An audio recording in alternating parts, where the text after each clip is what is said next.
vast expertise in intercultural communication and psychological safety building. Something that you were really interested from the younger age then, and not something that you... Yeah, so I started learning English since I was 6 years old. Fun fact about me, I'm from a monocultural society back in Poland. When you say intercultural intelligence, tell me a bit more about what do you mean by that? You have a multicultural team who sits there, and in that fast-paced situation, sometimes they just lose some information out. So why not being culturally intelligent and provide minutes from the meeting? How many nationalities or how many different cultures you have worked with? Over 40 nationalities, easy, with global presence in different offices around the world. When I started my first job, and I was so petrified of overseas, and I was petrified of sending the first email. And I've been learning English since I was 6 years of age. You use the word psychological safety quite often. Just define that a bit more for me. Or what do you mean exactly by psychological safety in this case? If it's the manager's role to kind of support the team, what I would suggest is that they would provide people a safe space to be themselves, to vocalize their issues, or just to get to know them better and build a rapport with them.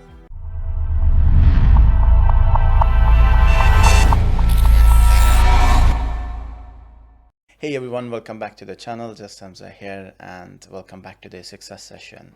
I'm your host Hamza, and today my guest Beata is with us. She's an intercultural expert, and today we will be diving into the conversations of intercultural differences, cultural differences, to make it easier for us, for you guys and for myself as well. And we will be seeing what's the different, what these different cultures mean at workspace, and how you can stay safe, or how you can feel comfortable at your workspace in terms of psychology end of debates. Now, before we dive into it, the conversations are going to be both hilarious as well as very serious to actually understand the dynamics of workspace. So let's start with the Beata. So if you just want to introduce yourself, Beata, just tell us a bit about yourself. Yeah, sure. So I'm Beata. I run Nice Human Consultancy, very fresh business for me, because I've been kind of working for someone else for almost all my life, but I ventured out to do my own business now. And actually, I started Nice Human Consultancy just a few months ago. But I have a vast expertise in intercultural communication and psychological safety building, from basically working in 5 countries globally, and just meeting other people and just having bonds with them and building rapport. So you said 5 countries, very interesting. Let's start with yourself, from your history. So let's start with your educational background. So where did you get your education done? So where did you grow up? Fun fact about me, I'm from a monocultural society back in Poland, and I was brought up in the town of around 27,000 people, with only being one nation, so only Polish. We never had anyone being immigrant there, just purely Polish, which was quite weird when I then ventured out and started going to holidays with my granddad, who lived in Germany, which is very multicultural. And since the very young, I started to learn about the differences and the beauty of different nationalities throughout going to those holidays. And that sparked my kind of attention to why we are different, what makes us unique, and how do we kind of bridge those gaps and communicate together, even sometimes not knowing the language of the person we are talking to. And this just fascinated me from the get-go. Is that something that you were really interested from the younger age then, and not something that you... Yeah, so I started learning English since I was 6 years old. And in those days, when I was 6 years old, we didn't have English or any foreign languages at school. We just had Polish language as a staple. So my mom used to send me to private tutoring classes, and it's just got me very interested in English, and I just became an English fanatic throughout the journey through the schools. So primary school, English, and then high school, a little bit of German, which I couldn't do. Don't ask me why. It's just my granddad was German, by the way, but Okay. I just couldn't do it. So I decided to kind of follow the path of English, and then I did BA degree in English teaching. So my first professional career was actually a private tutor in a private tutoring school back in Poland, and I was teaching ages from 13 to 85, which was 13 to 85. the oldest one that I had. That's quite a big gap, like, It you know. is, but this is what was beautiful about seeing the journey of the learners from the young age when they are super forced by their parents to learn foreign language, and parents are paying for their classes, to super motivated individuals on the brink of their careers, for example, that they needed the English to kind of have a success in their work and careers, to then late bloomers, as I call them, with English language, which that was fueled by their curiosity of another country, and they were going on holidays. They were already retired, so they had plenty of time to venture out, and they wanted to learn English as a tool to communicate with other nationalities. So English, because you know, obviously is one of the most spoken languages in the world. Is that the main reason why you chose English, or was it because that was the option? The English wasn't chosen by me at the start. My mom she chose it for me, essentially saying that English is like Esperanto, is spoken everywhere in the world. I'm giving you the tools to kind of succeed in life as a young person, and it would be good to have for, like, maybe you're moving to other country, or your career in all. It was something extra that just kind of found me in a way. Fair enough. So moving forward to your career, so you started as a English teacher, and then why did you leave from there, and where did you go from there on? I think always wanted something more, and I always wanted to explore and move to other country to kind of immerse myself in the English. So me and my partner of 15 years, we firstly went to Ireland, and we stayed in Ireland for 3 years. We were in Cork, and I had multiple jobs there because, I was just in a foreign country. Although I had all the experiences and education up my sleeve, it was really hard to kind of showcase everything that I've already done. And I just had to start from scratch. But first of all, what's funny about the Irish adventure, as I call it now, was that I had this brilliant idea of joining customer service to get more fluent in English. And that too in Ireland. And that was in Ireland, right? So I was working for driver's licensing services in Cork. By the way, I don't have driver's license, so absolutely foreign matter to me in this department. But I was having around 70 something phone calls a day, predominantly from Irish or pure English, talking to me all day long. And I had to kind of differentiate different accents from all over Ireland, and it was so interesting to see. But what really got me interested in intercultural communication was one of the incidents I had in one of the mornings when I started the work. So I came in, sat down by my desk, as you do, put my PC on, my headphones on my head. I see the first customer is ringing, so you're automatically doing the spiel of, like, welcome to DVLA, my name is Beata, how may I help you today? And then this person at the other end of the phone goes. It was like an older gentleman from some county there in Ireland, saying, I need to speak with someone Irish. And I just froze. I just didn't know what he meant. So then, kind of semi-froze, I said to him, okay, sir, I'm going to transfer your call to my colleague. I transferred the call, and I just didn't know what hit me. And then I started thinking about what happened here. Why did he request someone else to be on a call? And then I started reading upon it and just learning what happened. So basically, my accent to this person was so unfamiliar that it became unaccepted. It's similar when you're calling some customer service and it connects you to some place in India. And some people are just, oh no, again. It happened to me in Ireland, the same thing, because our accents are so foreign, the people think that their query won't get resolved because we don't sound the same. And Very.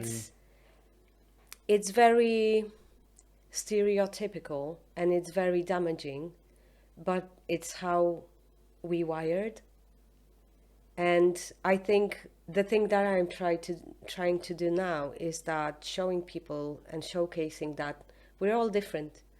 We have different apparatus, we are from different backgrounds, we have different histories, even with the same nationality. We're so different. We are such individuals. And by embracing the diversity and the fact that we are all different, we become better at communicating with everyone. And as long as you're curious and as long as you are willing to listen and respect other, that just fulfills you and just makes your life better, because people reciprocate that. Do you know when you're like clicking with someone or not? And you feel it, like sometimes you meet someone and you click immediately. You don't know why. It's this mutual respect that you feel. So yeah, that was what was very Do interesting to you me. think it comes down a lot to the accent itself, or I think it there's does. more to it? It does, because there is this model of culture, and it's basically in the form of an iceberg, and it's became very popular by Mr. Hall. He was a sociologist, and he was doing a lot of research about what we perceive as a culture of visible and invisible. So visible culture would be the peak of the iceberg, the tip of the iceberg, and then you have the middle visible things that we see, and then you have invisible aspects of culture that are deeply rooted underneath. So for the visible culture, we have the language the people speak, we have the national symbols, we have the appearance sometimes of the cultural, like dresses and what how we present ourselves culturally. Um, so that's what we see straight away when we look at someone, right? The appearance, that's like the visible kind of section of the culture. And then we have the stuff that is deeply rooted in us, so like the beliefs, the system of beliefs, the things that were ingrained when we were growing up, such as what are the values, like from other nationalities, what we kind of hide inside. And once you start speaking with someone and discovering them, you wouldn't know. So I think this is the main thing about it. So accent will be would be one of the things that are actually coming up first. And do you, obviously working for DVLA is quite a big organization, and were there not enough, for according to your point of view, or according to your experience, I would say as an expert, were there not enough training, or were there not enough measures put in place in a company like that to actually train people on their cultural differences? Not to put any shade on anyone, but I think it was quite a while ago. It wasn't that popular yet. I think the intercultural communication and kind of cultural intelligence, I think it's growing as a genre of kind of part of education now, and it's still very niche. Although some time ago I kind of I've enrolled myself to and I just recommend it to anyone. There is this brilliant course by Cambridge University, and it's called Intercultural Communication in the VUCA World. And we had students all over the world join in, and I was in the cohort. And it's a 8-week course that teaches you different things about that. So yeah, that was the kind of the eye opener and additional kind of learning curve of my journey. But yeah, there was nothing like that. Like, you can say like DEI, right? You can say DEI and B and all the beautiful, things that are going with it, like inclusivity, diversity. But most of the time, it's a tick of a box. You you can have like a well-being calendar in the workplace, and that's about that. They will slap you a day of like Chinese culture, and they're gonna say, oh, we're so intercultural and we're so open to other nationalities. Why is they I think it's a cover-up, and I think Interesting. those places should be exposed more. Fair enough.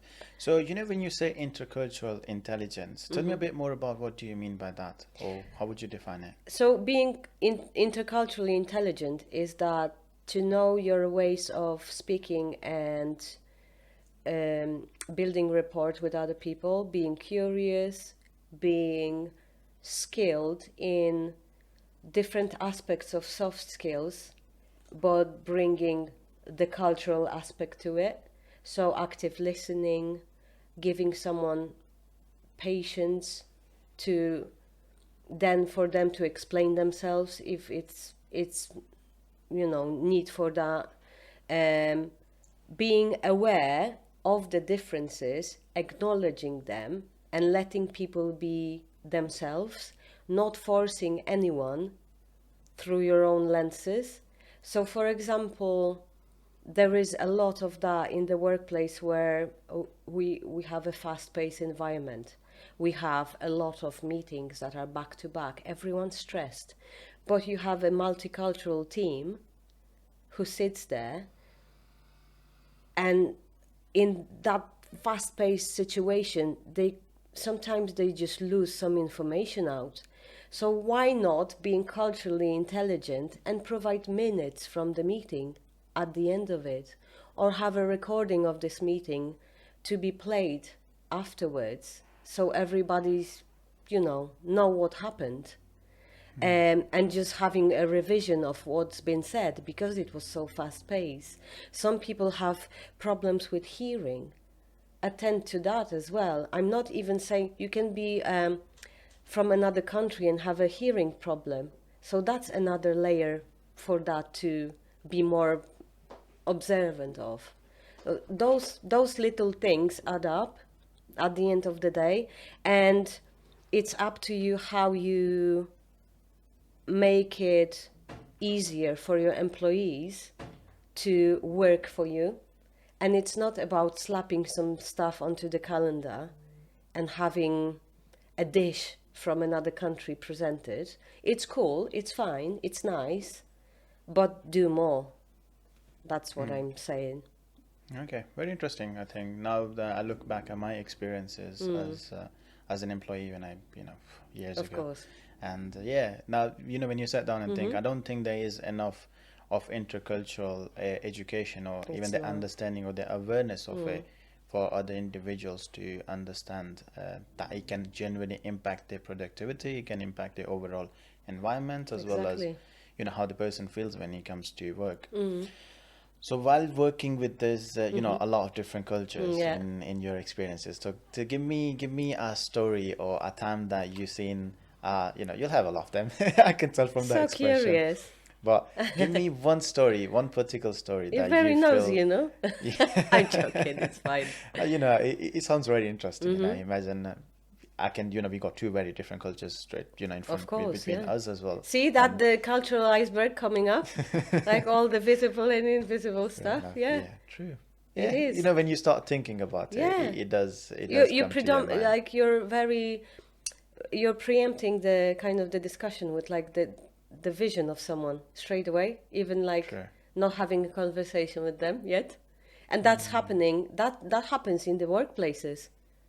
And then you have different high and low context cultures of like respecting hierarchies and your concept of being managed or lead.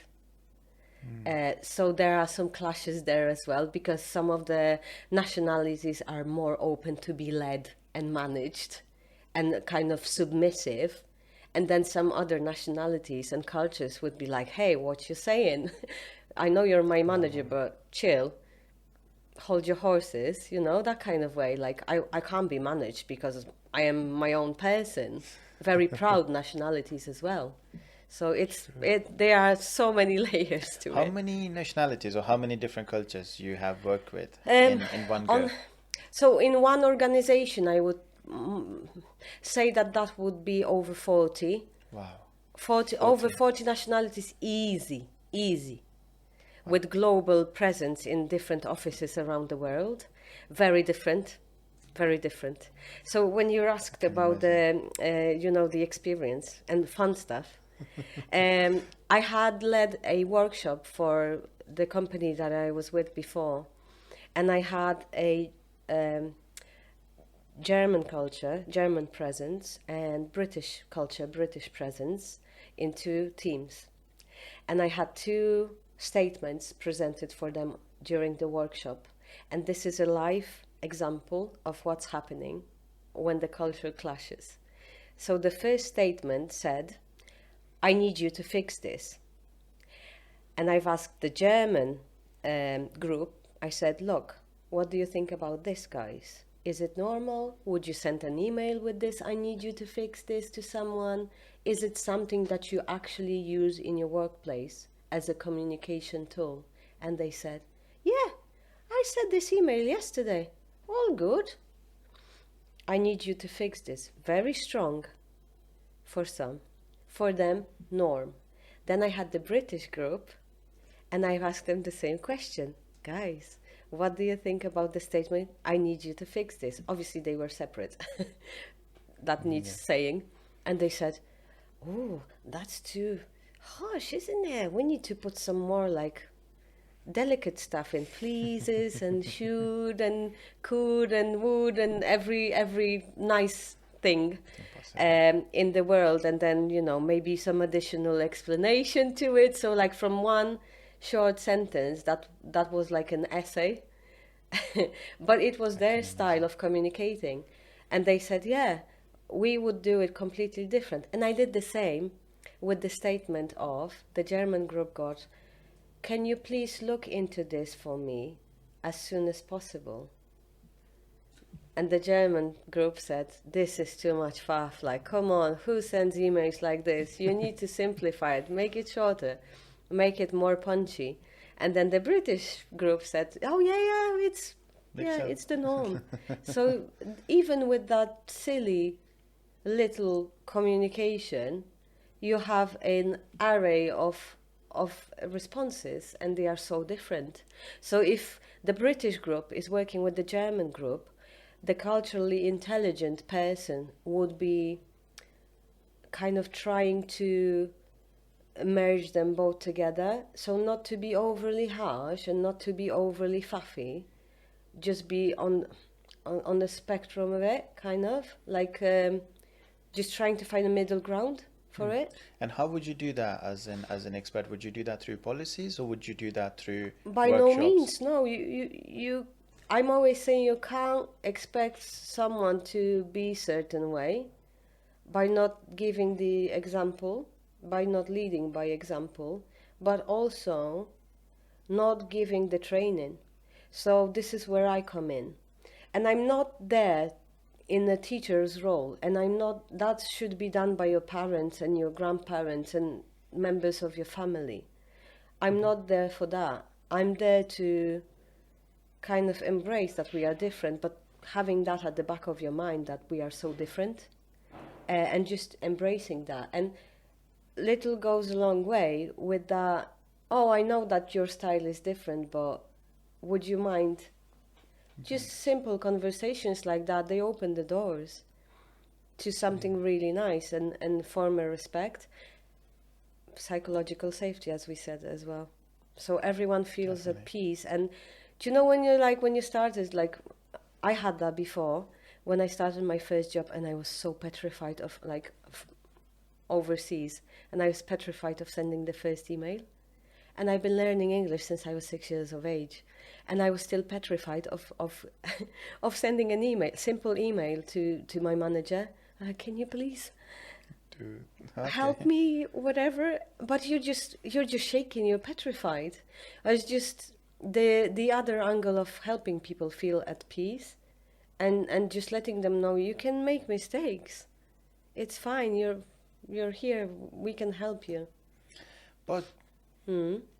you know, a question that Mm-hmm. you know that comes to my mind by Yeah. listening to this is the following. Like, for example, you were petrified to send that email. Do you believe, or do you think that was because of the culture or the way you were brought up, or that was because of Yeah. your personality? I think it's a bit the culture, but also it's, I think managers and leaders especially, they need to learn, or they need to start taking care of their staff more. And I'm not saying raising a snowflake generation or stuff like that, or like just doing whatever for the sake of doing that. Just really listening to their people and making sure the people feel at ease working for them. So if I in my heart didn't feel that way that I felt, so like what they're gonna say, what do I expect from like sending this email back, I wasn't sure of like how to communicate. But with providing the training of how to communicate and what are the standards, Mm. especially for people who are not from the same country, that helps a lot. Even having a journal or something, or like a guidance on the communication within the company, as in, this is our standards, like this is how the standard email should look like a template style. But wouldn't that become too much, and wouldn't that kind of make the environment robotic rather than I don't everybody think so, being done? because when you start working with in other country, you don't know what the standards are of the I see. workplace. So you spend hours on googling stuff, and sometimes, don't trust Uncle Google. Sometimes you can find yourself in a pickle because the internet is vast and there's so much information. But if you had that laid out for your staff, and they had at least 1-2 pager of how to start, they would bloom then, because they wouldn't be afraid anymore. Okay, so very Obviously interesting dependent on the perspective. proficiency of language, Exactly. Yeah. but by UK law, you can't actually have um, a test or something when you start working for someone to say your proficiency of language, because it's discriminatory. So by having just the standards within your organization, that would go a long way. And some people need Interesting. it. True, especially the big organization, I assume, Exactly. out there Yeah. because of When the the. managers don't have time to be there for everything they want, right? True, true, true. So, one of the main reasons that these policies, or, this whole structure will be put in place by an organization will be mostly just to make the other person understand with the era or with the time that we are living in, Mm-hmm. with the age of AI, we call it. Love it. Mm-hmm. Don't you believe that the AI kind of makes it easier to understand another culture It through? does, but it still is a long way for AI to be more intuitive. So, for example, I was on holidays back in Poland. I usually go every year for summer, Mhm. beautiful summers in Poland, recommend.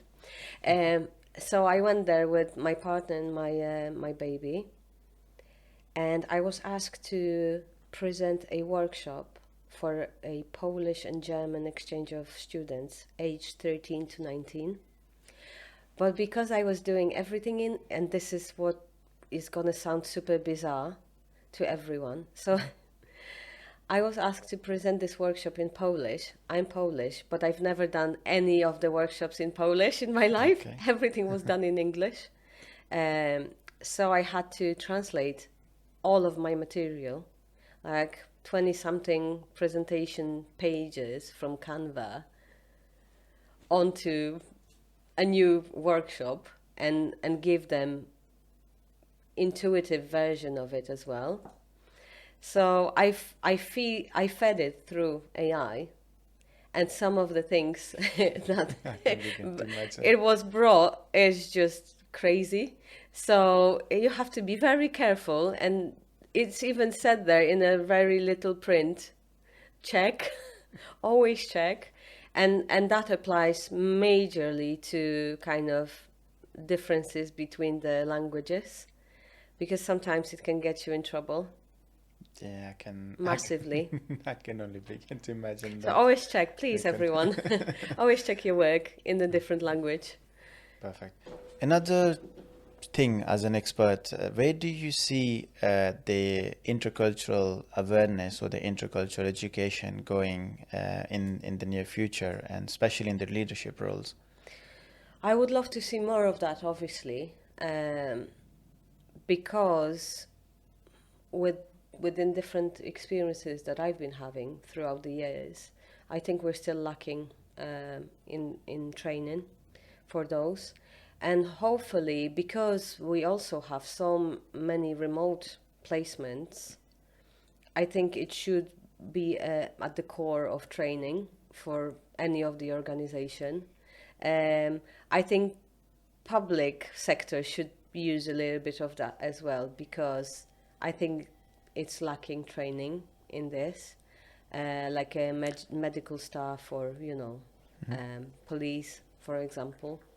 Is it lacking training, would you say, or is it lacking the awareness of it? I think they are connected, because how would they know better? How would they learn? And also, some people can say, "Oh yeah, I know other cultures. I've been to Ibiza whilst they were just sat in an Irish pub eating English breakfast," or stuff like that. You know what I mean? It's those little like silliness, and like, "Oh yeah, I have multicultural friends," but do you actually try their food? Do you actually went to their house to meet their parents or siblings, whatever? Have you actually been curious enough to learn about them truly? Because spending lunch with someone, talking about the weather or some other stuff, it doesn't suffice. That's not learning about other cultures. It's actually immersing yourself in it.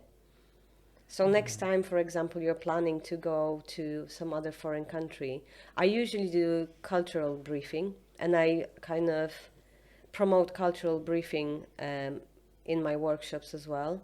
So cultural briefing is basically investigating the culture of the country you are planning to visit through and through.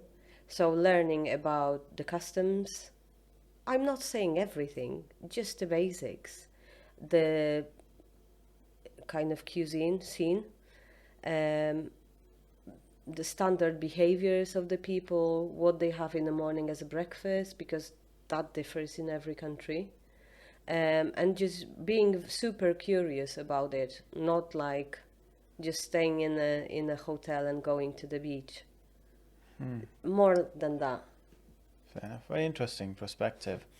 I mean, when we plan holidays, an average Okay. person or an Yeah. average Hamza would say, Yeah. we just go there, for example, go to Dubai, you got a nice hotel, nice beach, and that's Yeah. pretty much it. We don't look at the Yeah. intercultural end of the conversations or situations in this case. Yeah. Very, very interesting perspective there. So moving forward, you said that there's a lack of training, especially even in the public sectors. Is there any episodes that came in front of you as an expert, or have you had any experiences? Oh, we're going there. I've been hugely exposed now. Right. I had a very, not nasty, but not pleasant incident with being admitted to a hospital. And the nurse that was putting me onto the form, whatever, she was registering me. And I said to her, like, my full name. I gathered that it's very complicated, especially here, because there is a lot of sh and all that sounds. So she asked me for my name, so I gave her my full name, Beata Schnitka, and she went under her nose, "What a name! I could never spell it." And I heard it like I wasn't admitted with the, problems with ears. I could hear what she was saying, and like those little like snippets of things, it just shows you that there is still some need for training for those people. It feels like a lot of like a very thin line in between intercultural training awareness and racism, I would say, in It is certain because it's situations. connected. Yeah, it's hugely connected. Um, I pride myself in being very open to promote free workshops for kids. And I've started working with some organizations and trusts to promote learning of intercultural competence from the early years, because I believe that once you start young, same as I was going to Germany with my granddad, you can then form your own perspective. So I want to do that for kids here, because some of the British towns and schools, they are predominantly white British. They never had any circumstances where they could learn intercultural communication, and they just simply don't know. So if they don't know from the start, they are acting the way they're acting because they lack in knowledge of the intercultural communication. Some nationalities in the conversations, they don't like to look like straight eye to eye. So sometimes some of the cultures would not look at you when they speak because it's a respect thing. And majority of people don't know that, so they think it's rude when someone is not looking into their eyes. It's those little differences that build us or break us. And when you are a young kid, you're prone to form opinions from your peers as well, or your parents are forming opinions for you. So I want to break the cycle with that as well and just come in with the intercultural communication training for them, because this is the most important thing. But don't the school have something along the lines where they talk about different cultures at the They moment? do I'm not have aware of it. they do have a snippets of it, but it's not done by the specialist. And there is much more to it than the school's curriculum can offer at this time anyway. I think there should be something more. Same with the organizations. There are basics of how to treat people, um, the Rights Act and stuff like that, the company's policies and procedures. But we now are at the stage that we need to go beyond that. I think the time has come to really step up and to be really vigilant with like really getting onto the training with that. True. So, looking at an organization, for example, in my organization, Sure. we got our HR department and HR deals with the orientation. Mm-hmm. So now, what's your opinion on this as an expert?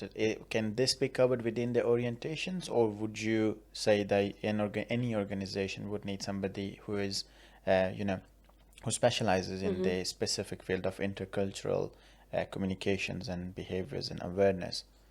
I think what would be a good practice would be to have something constructed purely for onboarding processes. So when you have a new staff, they are enrolled into the training. I also believe in training in person because it's a very personal and very human-centric area. So it would be good to have someone literally doing the training, facilitating the training in person. And then obviously You know, when sometimes organizations have budget for like extracurricular activities, so instead of, or maybe not instead, I don't want to cut anyone's like budgets, but as an additional kind of exercise, just to have like a workshop or two on intercultural communication throughout the staff, with having the onboarding one set as a standard for the company. I think that would be very cool to see. But Cool. You know, we talked a lot about different cultures and intercultural communication. So, as a young person, did you imagine yourself being in a completely different country and giving speeches or building relationship between different cultures? Was that something that you could have ever imagined, or when I was younger, when you were younger? um, Because considering, you said that you are from a town in Poland, there was only Polish people then, and you didn't really had any other culture there. I think my the way I'm like positioning myself now and the place I am now, looking back, I would never think I'd be doing what I'm doing now, like in a million years. First of all, I really, really, I'm going through the phase now where I'm just very brave and I'm putting myself out there a lot as a professional. And I think that my way of doing things now is very courageous. And I'm like this fly on the wall and flying around. I'll be everywhere, just preaching about it. And I try to network a lot. I try to be seen, and to get people on board with like, listen, we really need to learn about it because it's really important. But the intercultural communication training and all the experiences has led me to this moment, because when you're interculturally competent, which is a mouthful itself, you're more brave and courageous because you are aware that we are all different, we're all making mistakes, but as long as we respect each other and we trust each other and we build and form the psychological safety within each other, and we feel self-confident with who we are as people from another country, it just opens the doors to other, possibilities. You use the word psychological safety quite often.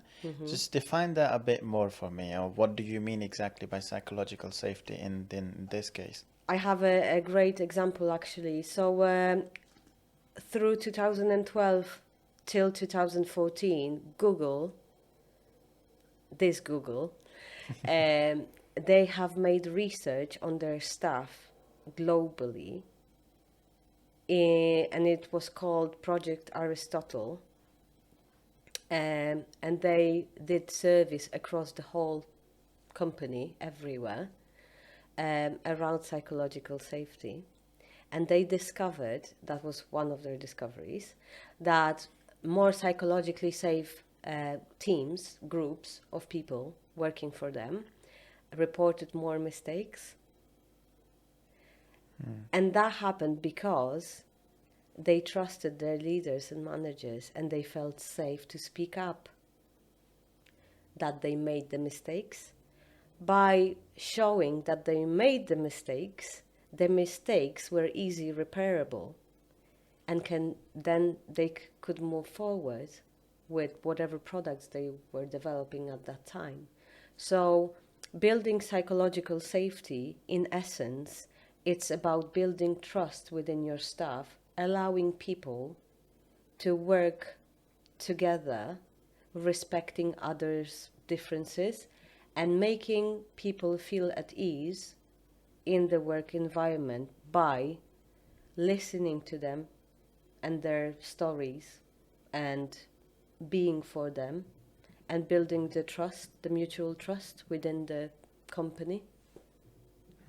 And how do you build psychological safety? Like, Is there any, any courses that people go through, or is it more of a bit where you are giving a space to individuals to speak up or be, feel connected to the company? If it's the manager's role to kind of support the team, what I would suggest is that they would provide people a safe space to be themselves, to vocalize their issues, or just to get to know them better and build a rapport with them. Because when you're rushing as a manager and you're, just scrub the surface and brush off all that's happening within your team, you're just like focused on the product, the delivery, and all that. You're not kind of taking care of the staff itself, and they feel like, okay, we are working, we're getting salary, and that's it, basically. It has to be something more than that. It has to be this almost, I'm always saying, like a parental care, because people miss it at work. Check-ins with the staff, how you doing? No, I'm not saying calling them and micromanaging them. It's just checking on how you are in a day, or like just a simple question, that goes a long way. Very interesting. So one thing that I do ask to all of my guests, Okay. at the end Yeah. is, if there was a piece of advice that you could give to your younger self Mm-hmm. or people who are listening, Mm-hmm. what would that be? I think I would say stay curious and always ask questions, no matter how silly they are. I'm always asking questions, especially about other nationalities. I have a lot of Muslim friends, and I always ask them, like, oh, why is this? What is halal? And why do you do this? Like, what are the deviations? Like, what's the opposite of that? It's just being very intrigued, but not like in a bad nosy way, just like with good intentions. So always stay curious, but with good intentions. That would be my advice to everyone. It's quite good. Quite interesting, actually. Stay curious. That's why. So perfect, Beata. Thank you so much for coming to Thank the you very much for podcast, having me. and it was a pleasure speaking with you. And Likewise. thanks everybody for watching this, and I'll see you on the next one.